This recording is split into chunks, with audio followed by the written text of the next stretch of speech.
Welcome to the Red Shirt Podcast with your hosts, Vernon and Nigel.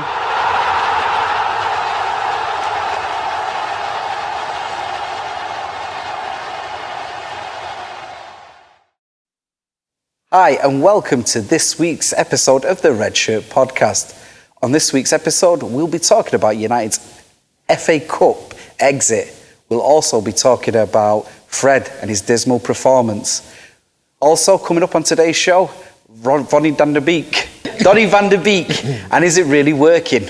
We'll also be previewing United's European League draw against Granada. So, Nigel, after the highs of Thursday night, we entered the lows of Sunday. How are you feeling? Hey, I'm all right. How are you doing? You all right? Yeah, it's a beautiful day. I'll tell you what, I'm loving the set. Look at this. Exactly, it's fantastic. We've come a long way from when we first started, didn't we?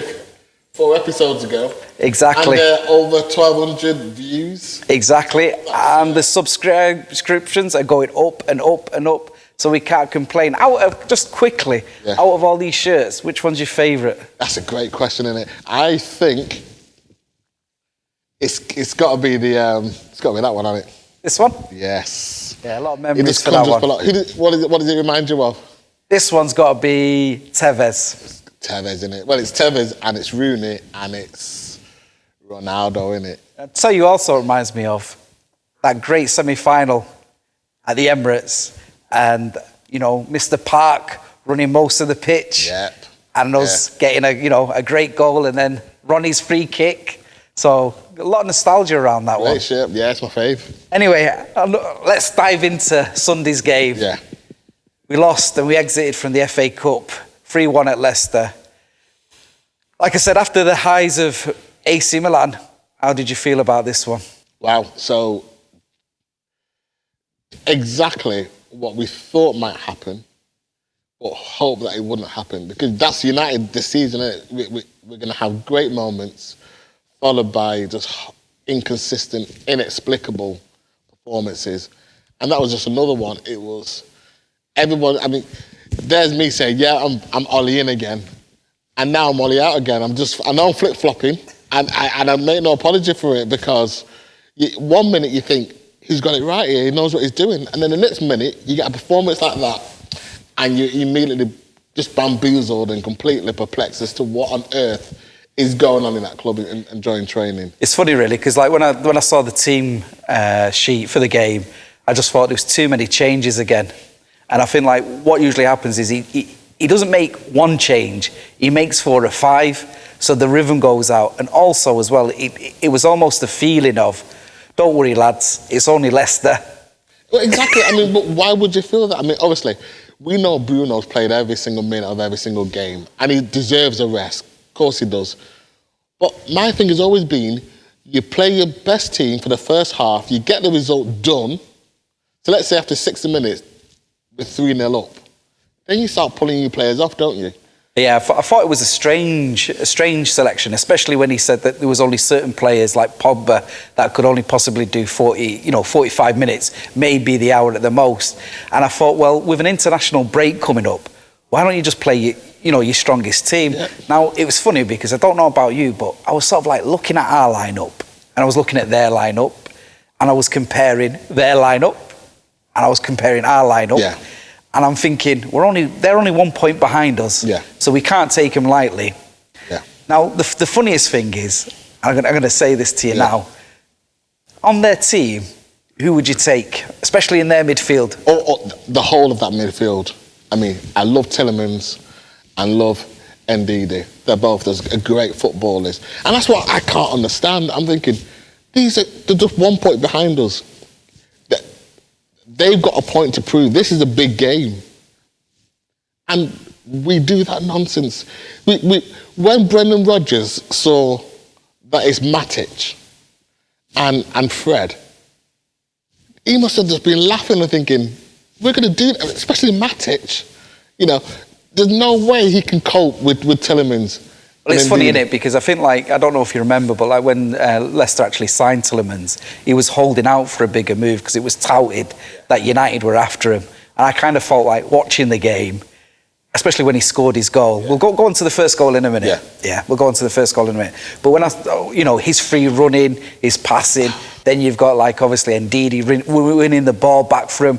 They were like pouncing around us. Yeah. And the thing was like, you could tell it, the referee was going to allow a blood and thunder FA Cup tie. Yeah. So we couldn't, we weren't going to get fouls. It was going to be what it was going to be. It was going to be two teams that press and play on the break, wasn't it? Yeah. And it was funny because like, afterwards, you sort of like watching the team, like watching the performance, you sort of like, you go 1-0 behind. Mm-hmm.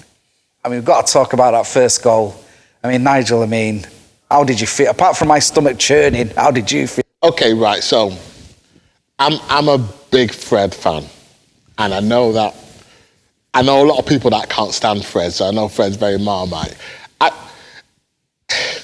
Of course I'm going to say this, but I was appalled at the pass from Maguire. I'm thinking, why on earth? Okay, there's no excuse. Fred needs to control that ball, so let's get that out of the way first. But why? Okay, I understand that we want to play out from the back, and we've got to give the impression that we're confident in possession. But that was just the most bizarre pass to give a guy in that position with Leicester, the way they are pouncing. You just clear it, go to row Z if you have to, or at least play it out somewhere else. But why would you play it to Fred there? I think, and that's just typifies Maguire at the moment for me. I mean, you can talk about the pass going into him, but that game is all about beating that high press, isn't it? So you pass the ball into Fred, he's supposed to either spin or pass it around him. And the problem was that there were warning signs before that. Exactly. There were warning signs. Iniacho's on form. He couldn't believe the gift that he was given. Yeah.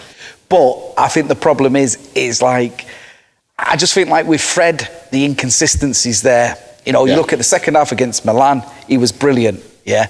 I think what you recognise is that Matic and Fred can't play in the same space together. Yeah. They can't play in the same team together because they're in each other's space, aren't they? But obviously, it's a nightmare goal to give away. Yeah. You then get the bonus of the equaliser just before half-time, don't you? Which it was, because they could have been, they were playing well. You get the equaliser. Yeah. And then, great done by the way, by Van der Beek. Yeah, great, done it, great. I think he got the call, and it was a brilliant finish by Greenwood. Mm-hmm. I think the thing was, for me, we came out, we'd been asleep in the first half, and then in the second half, we came out with the wrong attitude again, didn't we? Well, I don't know, You have to wonder what they talk about at half-time. And they came out with a game like 5 margins, you really need, that's where your managers earn the money. That's where he's got to be able to watch a game, read a game, and make the necessary changes, or come up with the plan B, if you like, because plan A isn't working. And, maybe you've got a view on this. Clearly, it's almost as if he's decided way in advance, this is going to be my team for this game. And no matter what happens in the game, I'm sticking with whatever I planned to do before the game started. You need to earn your money now. It's in-game management. The plan's not working. Where's your plan B? Or where's your next plan? And clearly, there seems to be no idea. We bring out the same players, and then the substitutions. What on earth was that all about? Well, I think he knew that he had to change it, and obviously, he wanted to stay in the game. And the problem was that as soon as the substitutes came on, we conceded the third, which was a terrible goal. Unfortunately, McTominay seemed to lose the ball, didn't he? And Iniacho's there to pounce and put it, and he makes it 3-1. For me, the outcome that I got from the game was that we're starting to become nearly men. So you've had 4 semi-finals and a quarter-final, and the problem is you're not going that extra, that performance. The mentality's not right going into the performance. Exactly. So you can't. Before the game starts, they've gone, we've done this 3 or 4 times with nearly men. Let's make sure we get the result this time. All that bombastic nonsense would have taken place. But clearly, no one's believing it. And you know why they're not believing it? Because they're not being coached to believe it. I think, as well, what comes out in these sort of games to me is the mentality, the starting mentality. 100%. And this is why I come back to it's almost like it's, don't worry, lads, it's only Leicester. Yeah. Because they come out and you're thinking they've started sluggish. Yeah.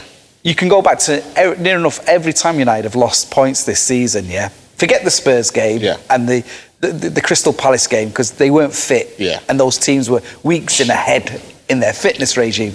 But you look at like where they've dropped points against, say, Sheffield United. Again, don't worry, lads. It's only Sheffield United. You know, it's a home banker. West Brom away. Don't worry, lads. It's only West Brom. Yeah. And I think you look at like, say, okay, we're second at the moment. But when it comes to the winning mentality, we're a season away from competing with City. Because I think they go and they have the winning mentality, you know, straight away. Yeah. The game's won, isn't it? But we're set up to defend. We're set up not to concede. We're set up not with attacking mind. So we're reliant upon those individual footballers to do something. It starts from the way we're set up, and this is why sometimes we get lulled into a false sense of security. You see a great performance because those individuals do something, and then all of a sudden we're winning a game by 2 or 3 goals, and we think this is all right. But the reality is we're just set up wrong. But don't you think, like from a team perspective, it's weird because we're a team that was scoring a lot of goals, but then conceding goals. Now we've stopped conceding goals, but we're not scoring goals. And well, it's easy if you play a back six, isn't it? Yeah. That's the point. We're just part of the bus. Anyway, I've had enough of this. Anyway, we're talking.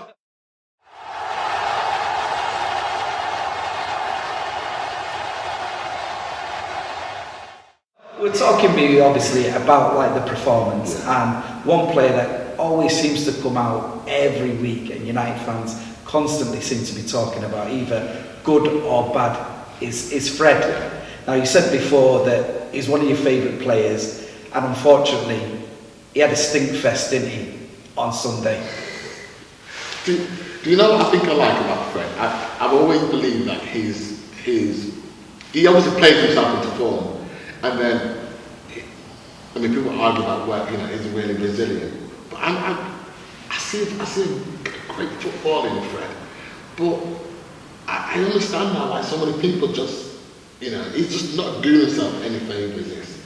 It's the decision making. It's you can run around, you've got the energy, but it's about composure, especially when you're playing for United. So what I'm now beginning to maybe realise is, that maybe my expectation of Fred is maybe not fair on him, because he's sat in the heart of the United midfield. And really, when we talk about great midfielders of the past, we talk about your Keanes, Brian Robson, Remy Moses, Norman Whiteside. You're talking about those types Michael of players. Carrick. So he has the energy. So he's flattering to see that moment, but he's just not got the composure, the killer pass, the mentality to carry United. So maybe I think where the criticism comes in is when you watch the game, and I think at 2-1 down, there was I think it might be 1-1, but there was a breakaway, and there was like players either side of him, and his pass, which was an easy pass, went straight to their defender, and I think that's the problem, isn't it? It's like, you look at like his short passing game and his long passing game. When it goes, it's gone, isn't it? There's no in between, is there? And I think the problem is he's not a player, like say McTominay. You could say he's not, the greatest, but there's a lot of energy there. But he contributes with goals, doesn't he? McTominay can be coached into a better footballer, I believe. I think we've seen a ceiling now with Fred. So I like him, I really do. And I think he probably has a job, a functional role in a United squad. But United levels are way higher than that. So would you say, because obviously there's been a lot of talk about Declan Rice coming to the club. Now, if he was to come into the club, would he be the upgrade on Fred? And would Fred, because obviously Matic is going to go, isn't he? Yeah. He's going to go. Or you might get another season out of it. But would you say that at this moment in time, he's the one most likely to suffer from if United do go out and get Declan Rice? Yeah, of course he is. And that's why I'm really disappointed, because I've had such high hopes. I've had many conversations, many arguments about Fred, and I've defended him to the hill, but he's just not taking his opportunity, has he? And that's partly on him, because because many of those players, like Bruno Fernandes stays behind for half an hour at the end of the game, and so you're thinking, well, what's Fred doing? What's he doing? How is he analysing his own game? But do you think it's because with Fernandes there's a risk factor, isn't there? There's a risk factor in his game. He's going to obviously attempt things that no other player's going to attempt. And even though he gives the ball away a lot more and sometimes can be in a lot more dangerous positions, he gets away with it because what he produces on the other, you know, at the other end of the pitch. You make a great point there, don't you? Because I think that's one of the arguments I've got mates. So you've got a lot of energy for Fred, but where's your energy for someone like a Bruno when he keeps, you know, misplacing his passes? Or where's your energy for, you know, other players that really like Rashford when he doesn't turn up, and others? So that was always my thing with Fred. I think, but then he is functional now, isn't he? I think he's hit his ceiling, and as much as I love him, as much as I want him to be better than he is, I think this season is the season where we find out a lot about other players. It's like going forward, how, you know, what type of United we're going to see next year. Because don't forget, everybody else is going to improve. Oh yeah, Chelsea's already there. Chelsea's got a great manager, got a great team. All they just needed was, you know, putting together a great manager with a great team, and you've got the beginning of something that's going to be special. So Chelsea's already done it. Liverpool have to be better than what they have this season. I think it's like City. If they get Haaland, you know, we talk about us getting Haaland. There's no guarantee we're going to get it. If City get Haaland, then they're next level again. So United, this is it. We've found out about these players now. Well, I think the two things. I mean, the first thing is it's a season like no other, isn't it? Yeah. It's a season like no other. So the results have been freakish all the way through the season, haven't they? Yeah.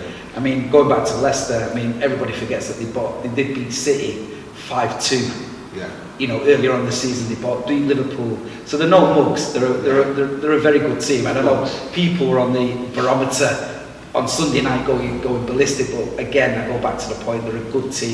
They're on and they're coached and managed well, aren't they? Yeah. By Brendan Rodgers. Yeah, exactly. So, okay. The Red Shirt Podcast, by Reds, for Reds. So the other thing that I'd like to bring you to now is obviously we're talking about United's midfield. Mm-hmm. It's obviously Donny van de Beek. He's at the club, but he's not at the club, is he? Yeah.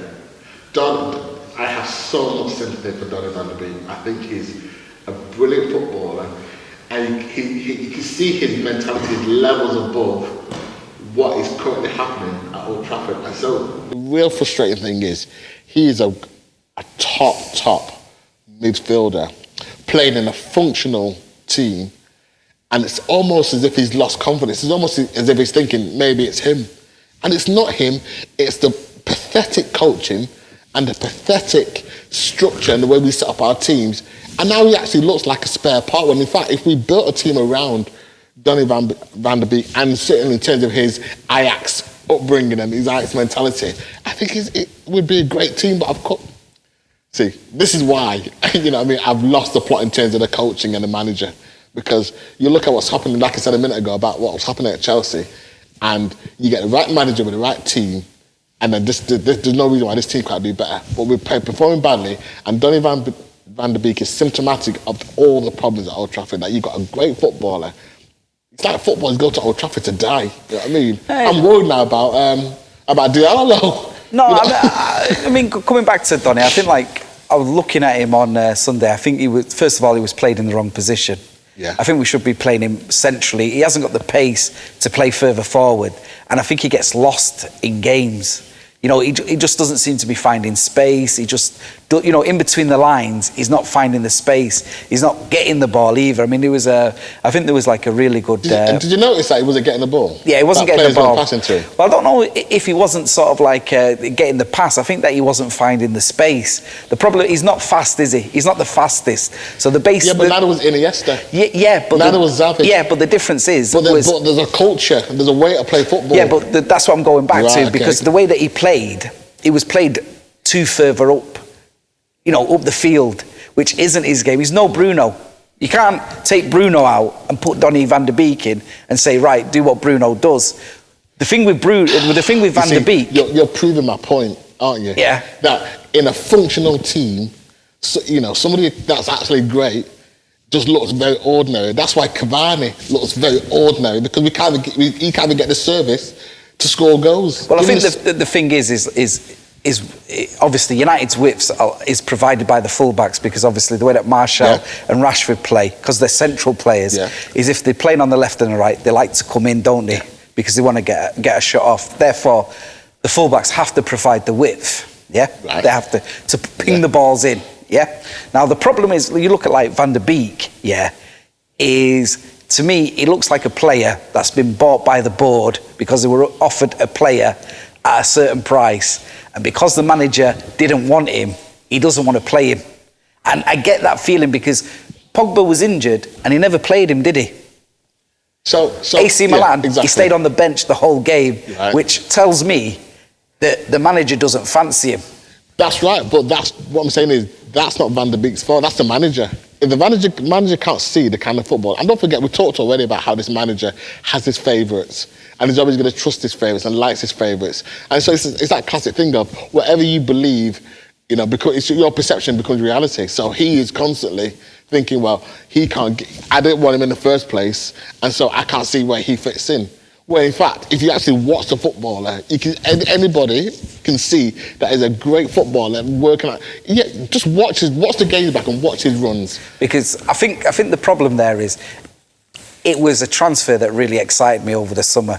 When he came in, I thought United are going places. They've bought one of the best midfielders in Europe here. And I thought we thought Pogba was going as well, so he's perhaps maybe thinking about the future. And he's maybe one for the future. Well, I think that's what it was. But I think the more that the season's panned out, it's going to be, well, you could have like Pogba even for another season, but up until 2022 anyway. And that's the way that I see it. Now with Van der Beek, I just look at him and I just think to myself, he just looks lost. He needs a good performance. He needs to be played in his position and have a really, really good performance. Yeah, but here's another thing as well. I remember Solskjaer saying in many press interviews, we've got great plans for this guy. You're going to see a lot more of him going forward. And that hasn't come to fruition. He hasn't played him, has he? He hasn't played him. And so what does that do to his confidence? What does that say? Obviously he's been told, you're not wanted around here, mate. And so, of course, it reflects in his performances. I think it's funny, really, because I'm going to put you on the spot here. Do you see him still being at the club at the end of the season? Well, unfortunately not. But then, sometimes some footballers you don't want to go, and some of them you do want. Some of them you want out because they're terrible, and they're not United players, and some of them you want them out because they don't deserve the treatment they're getting. And I think he's one of those footballers that doesn't deserve to be treated the way he's being treated. And as soon as he goes, you're going to see a quality football, and then we'll all realise what we already know, which is footballers come to United to die.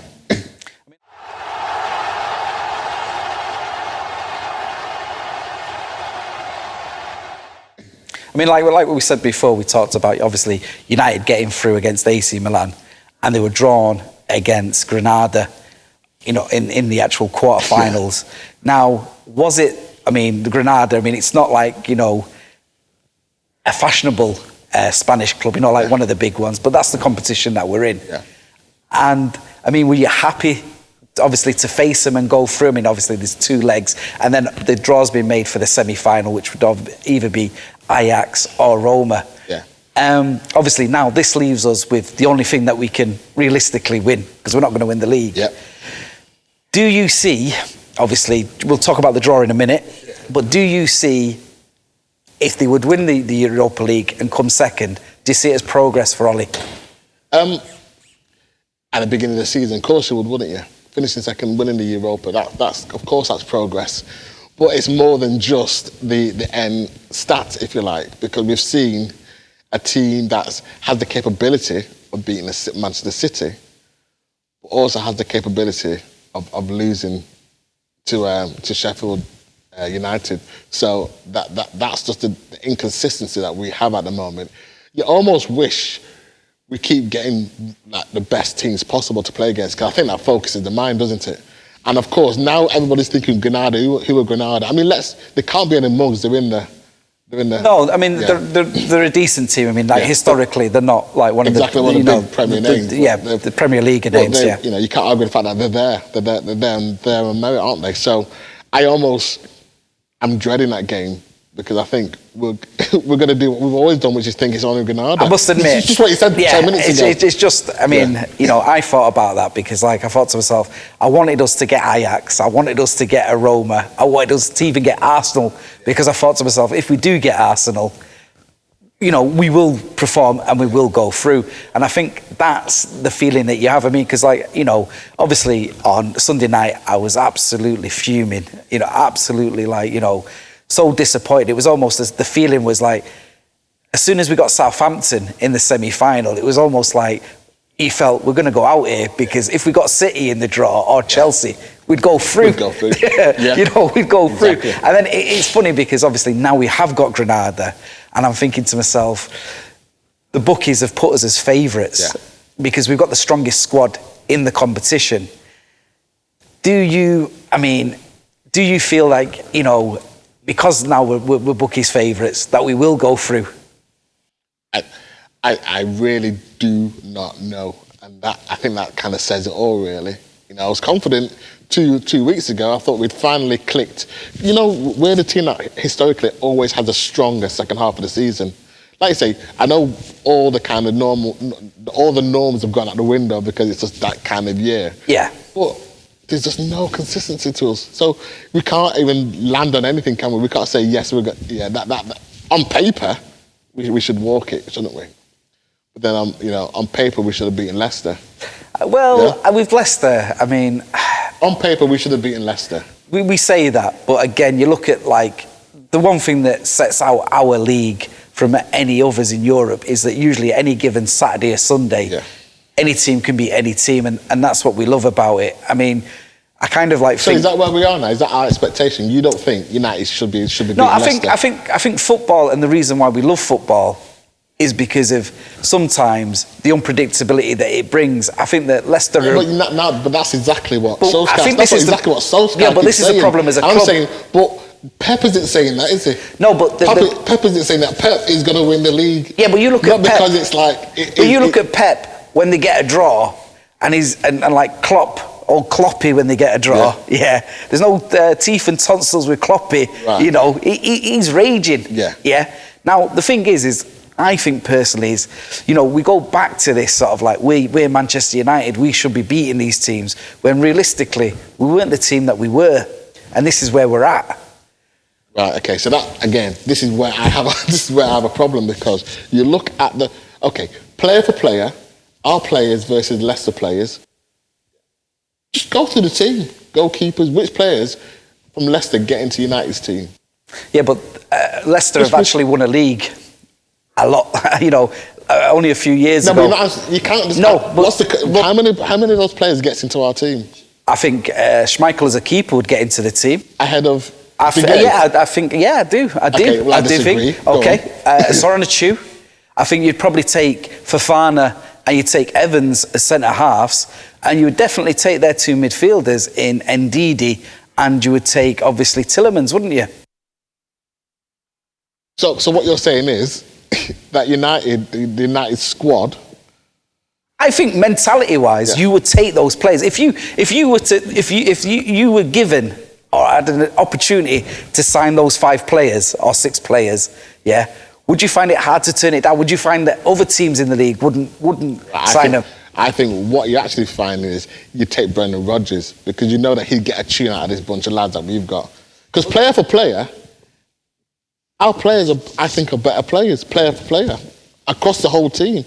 But when you're drilled right, when you coach and when you're trained right, that's when you see these players come into life. But wouldn't you say then with like Brendan, because I mean Brendan Rodgers was obviously, he was dubbed a nearly man of football at Liverpool, wasn't he? They were very close, always the bridesmaids, never the brides.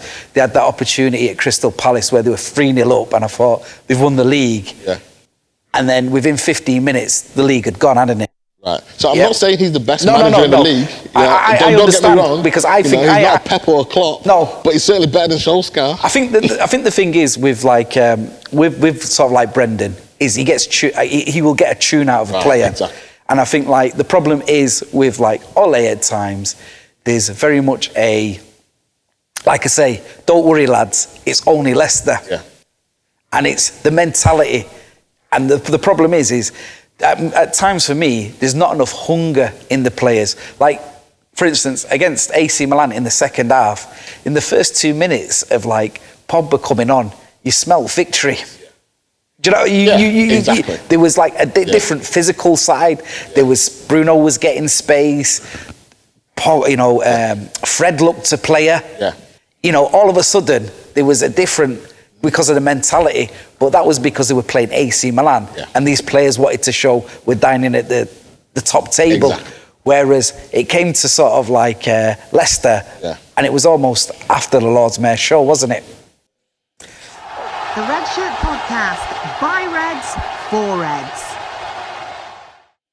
Okay, so in all other news, United signed a new sponsorship deal with TeamViewer, which is like 235 million, and it's 47 million, a season. Obviously, they're going away from Aon. Which and the Chevrolet they're going away from. So sponsorship deals. I mean, United have come out as a club and said, well, financially it wasn't the most money that they were offered, but they felt more comfortable with that sort of bid. I mean, do you just feel that's commercial ho-ho? Right. So it clearly shows the level where we are at the moment, doesn't it? Because it wasn't that long ago we were talking about Adidas deals for 700 million. And now we're talking about 234 million. I suppose it's the climate that we're in, though, aren't we? It quite very well might be the climate that we're in.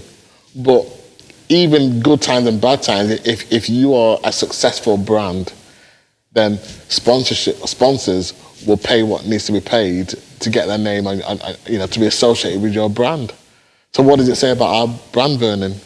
Well, I think obviously, at the moment we're still the massive club that we are, and I think like probably that it just shows the sign of the times. I think it's still a really, really good deal, money coming in, and obviously you look at all the other sponsorship deals that the club are cashing in on, and obviously they're only one of the only clubs to make a profit in the pandemic.